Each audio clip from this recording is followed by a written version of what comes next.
Hello दोस्तों, आज हम बात करने जा रहे हैं आपसे स्टेट बैंक ऑफ इंडिया की फिक्स्ड डिपॉजिट स्कीम के बारे में। आज भी हमारे देश में कई सारे लोग हैं जो फिक्स्ड डिपॉजिट स्कीम में इन्वेस्ट करते हैं, लेकिन उनको सही से पता नहीं होता कि कौन कौन सी fixed deposit scheme SBI conduct करवाती है, ताकि उन लोगों को बहुत ज़्यादा बेनिफिट मिल सके। और वो लोगों की बातों में आकर अनवांटेड फिक्स्ड डिपॉजिट स्कीम में दोस्तों अप्लाई कर देते हैं और उनको पता ही नहीं होता कि इससे ज़्यादा वो लाभ कमा सकते थे।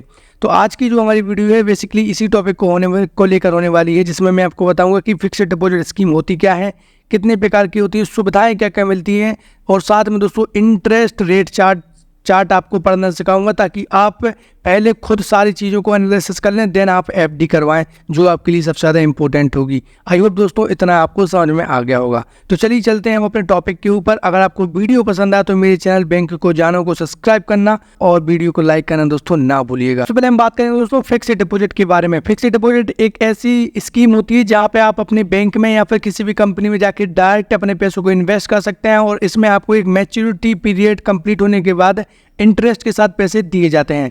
इन्वेस्ट स्कीम बहुत सारे लोग दोस्तों इन्वेस्ट करना चाहते हैं और वो लगातार सर्च करते रहते हैं। तो फिक्स्ड डिपॉजिट एक ऐसी स्कीम है जहां पे आप अपने पैसों को सीधा दोगुना भी कर सकते हैं, वो भी कुछ सालों के अंदर। इसके बाद हम बात करेंगे दोस्तों टाइम के बारे में। तो एफडी में हमारे पास यहाँ पे 7 दिन से लेकर 10 साल तक के लिए मौजूद होती हैं, और अगर आप चाहें तो इनकी टाइम पीरियड को बढ़ा भी सकते हैं। वो भी बैंक के जाके आपको बोलना पड़ता है, सर इस एफडी को रिन्यू कर दीजिए।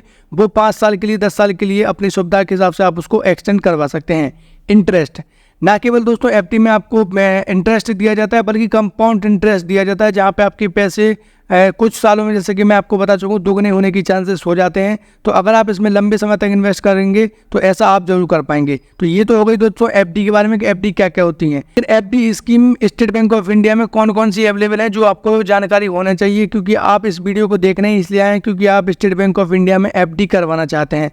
तो यहाँ पे स्टेट बैंक ऑफ इंडिया में 3 तरह की एफडी मौजूद है। सबसे पहले होती है दोस्तों नॉर्मल एफडी, उसके बाद होती है एमओडीएस एफडी, इसके बाद होती है दोस्तों टैक्स सेविंग एफडी। अब टैक्स सेविंग एफडी उन लोगों के लिए इंपॉर्टेंट है जो लोग अपने टैक्स को बचाना चाहते हैं, तो ये वो करवा सकते हैं ताकि उनके पैसे बच जाएं। वो कैसे, वो हम जानेंगे इस वीडियो के अंत में, क्योंकि सबसे लास्ट टॉपिक हमारा यही होने वाला है। सबसे पहले हम बात करेंगे दोस्तों नॉर्मल एफडी। नॉर्मल एफडी एक ऐसी एफडी होती है जिसको हमारे देश में रहने वाला कोई भी इंसान इसमें इन्वेस्ट कर सकता है। इसमें उसको कुछ भी चार्जेस देने की जरूरत नहीं है, कुछ भी करने की जरूरत नहीं है, बस आपको जाके आपके पैसों को सीधा इन्वेस्ट करना है। यहाँ पे आप अपने पैसों को 7 साल से लेकर 10 साल तक के लिए इन्वेस्ट कर सकते हैं। अमाउंट होती है दोस्तों 1000 रुपये से लेकर 2 करोड़ तक की सीधी राशि को आप इन्वेस्ट कर सकते हैं। इसमें आपके किसी भी प्रकार की पूछताछ नहीं होने वाली है, तो यहाँ पे आप सीधा इन्वेस्ट कर सकते हैं। इसको हम नॉर्मल एफडी के नाम से जानते हैं। नॉर्मल एफडी अगर आप करवाना चाहते हैं तो ऑनलाइन के माध्यम से भी आप इसको कंप्लीट कर सकते हैं। अगर आप स्टेट बैंक ऑफ इंडिया में करवाना चाहते हैं तो एसबीआई यूनो से आप डायरेक्ट इसमें आवेदन कर सकते हैं। अगर आप ऑफलाइन एफडी करवाना चाहते हैं तो आपको बैंक जाने की आवश्यकता पड़ेगी, और आपकी जो भी फोटोग्राफ्स हों, आईडी कार्ड्स हों, वो ले जाना है, और उसके साथ दोस्तों आपकी जो रकम है उसको ले जाना है और बैंक में जाके डिपॉजिट करवा देना है। वहाँ पे आपको एफडी का सर्टिफिकेट दे दिया जाएगा, और इस तरीके से आप अपनी नॉर्मल एफडी को करवा सकते हैं। यहाँ पे हम बात करेंगे दोस्तों एमओडीएस एफडी के बारे में। सबसे ज़्यादा ये इंपॉर्टेंट एफडी है जिसको आपको जानना जरूरी है, जो कि स्टेट बैंक ऑफ इंडिया में अवेलेबल है। और यहाँ पे बिजनेसमैन के लिए और जो जिनका पैसे का लेन देन कुछ ज़्यादा ही होता है उन लोगों के लिए ये एफडी है, और सबसे शानदार ये एफडी मैं मानता हूँ।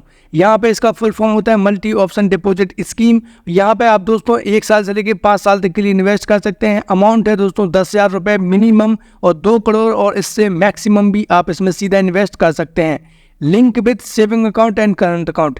सबसे इंपॉर्टेंट बात ये है दोस्तों, जब आप नॉर्मल एफडी करवाते हैं तो वहाँ पे आपको क्या करना होता है कि आपको एक साथ जाके रकम को जमा करना होता है बैंक में, और आपकी एफडी को कंप्लीट कर दिया जाता है। लेकिन यहाँ पे ऐसा नहीं होता है। अगर आपके पास सेविंग अकाउंट है या फिर करंट अकाउंट है, इस एफडी को उससे लिंक कर दिया जाता है, और उसमें दोस्तों आपको क्या अपॉर्चुनिटीज़ मिलती हैं, उसमें मिलती है दोस्तों आपको कभी भी पैसे निकालने की सहूलियत। मान लीजिए आपने 50,000 रुपये की MODS FD State Bank of India में करवा दी है, लेकिन आपको इमरजेंसी 25,000 रुपये की ज़रूरत है, तो आप उस 25,000 को इंस्टेंट निकाल सकते हैं एटीएम से, चेक से या फिर ब्रांच जाके।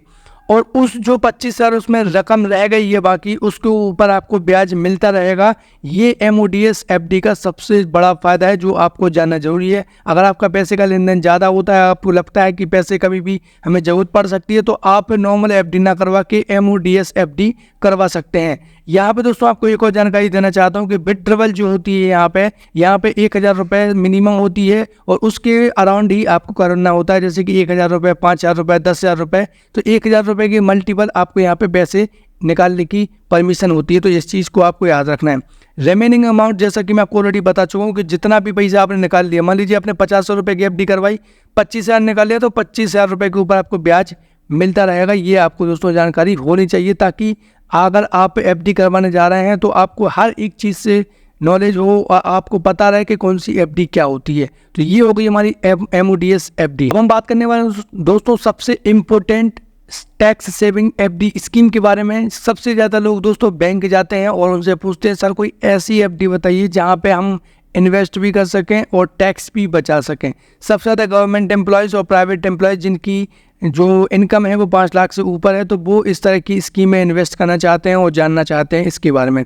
तो दोस्तों यहाँ पे आपको 80C टैक्स बेनिफिट दिया जाता है इस FD स्कीम में और गारंटेड रिटर्न होता है। 100% रिटर्न की गारंटी आपको इसमें होती है। आपको टैक्स भी बचता है, अच्छे खासे पैसे आप दोस्तों बना सकते हैं। टैक्स सेविंग स्कीम में दोस्तों इन्वेस्ट करने के लिए समय जो है वो 5 साल से लेकर 10 साल तक का है। डिपॉजिट अमाउंट 1,000 रुपये से लेकर 100 रुपये की मल्टीपल में आपको यहाँ पे डिपॉजिट करना होता है। जैसे 1,000 रुपये, 10,000 रुपये, 1,00,000 रुपये, इस तरीके से आपको इसमें इन्वेस्ट करने की परमिशन होती है। इसके बाद दोस्तों मैक्सिमम लिमिट की बात करें तो 1.5 लाख रुपए ही आप इसमें इन्वेस्ट कर सकते हैं, वो भी 1 साल के अंदर। इससे ज़्यादा आप इसमें इन्वेस्ट नहीं कर सकते हैं।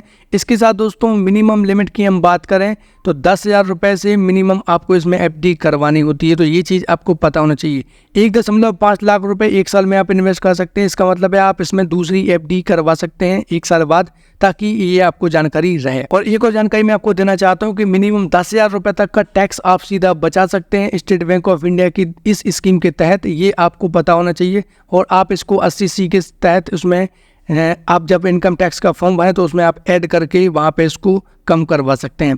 अब हम बात करेंगे दोस्तों FD करवाने के फ़ायदे क्या क्या हैं। स्टेट बैंक ऑफ इंडिया में अगर आप FD करवाते हैं तो उसके फ़ायदे क्या क्या होने वाले हैं। तो सबसे पहले यहाँ पे आपको स्टेट बैंक ऑफ इंडिया में FD करवाने के लिए नॉमिनेशन ऐड करने की परमिशन होती है। अगर आपको कुछ हो गया है तो आपके जो भी नॉमिनी होगी उनको सारी FD का पैसा मिल जाएगा। इसके साथ दोस्तों branch transfer, state Bank of India में अगर आप FD करवाते हैं तो यहाँ पे ब्रांच ट्रांसफ़र बहुत ही ईजिली हो जाता है। लगभग 1 दिन का समय आपको लगता है और आप इसको ऑनलाइन ट्रांसफ़र और ऑफलाइन ट्रांसफ़र बहुत ही ईजिली करवा सकते हैं।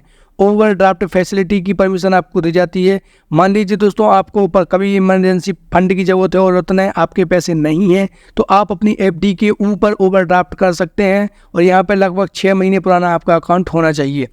इसके बाद दोस्तों हम प्री मैच्योर विड्रॉवल की बात करें तो यहाँ पे स्टेट बैंक ऑफ इंडिया आपको प्री मैच्योर विड्रॉवल की भी परमिशन देता है, जहाँ पे अगर आपका टाइम पूरा नहीं हुआ तो उससे पहले भी आप अपने पैसों को निकाल सकते हैं। लेकिन यहाँ पे आपको मिनिमम चार्जेस देने होते हैं जो कि अदर बैंक से बहुत कम है।